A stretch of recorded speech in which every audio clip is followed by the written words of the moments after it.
Hi friends, మీకు మీ కుటుంబ సభ్యులందరికీ వరలక్ష్మి వ్రతం శుభాకాంక్షలు. నేనైతే నా వరలక్ష్మి వ్రతం పూజని ఇంట్లో అమ్మవారికి నైవేద్యాలని సమర్పించి పూజ ముగించుకున్నాను. దాని తర్వాత ఇంటి దగ్గర నా టెంపుల్కి వెళ్ళి అక్కడ కూడా కొంతమంది ముత్తైదులకి పసుపు ఇచ్చాను.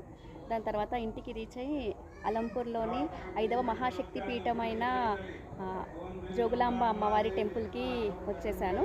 ఇక్కడ కూడా అమ్మవారి దర్శనం చాలా సక్సెస్ఫుల్గా అయ్యింది. దాని తర్వాత ఇక్కడ కూడా కొంతమంది ముత్తైదులందరికీ పసుపు బొట్టుని ఇచ్చాను.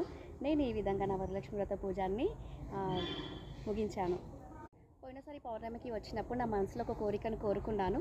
అది ఈ పౌర్ణమిలోపు నెరవేరింది. సో అనుకున్న ప్రకారం అమ్మవారికి ఒడిబియ్యము, పూలమాల, 101 నిమ్మకాయల దండ సమర్పించాను.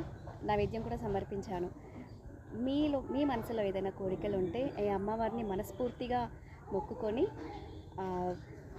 మీ మనసులో ఏదైనా కోరికలు ఉంటే ఇక్కడ కోరుకోండి. అమ్మవారు తప్పకుండా నెరవేరుస్తుంది. అది కూడా చట్టబద్ధమైన న్యాయానికి సంబంధించిన కోరికలు అయితేనే మాత్రం. మీ స్వార్థం కోసం ఏదైనా కోరుకుంటే అది మాత్రం తప్పక నెరవేరదు.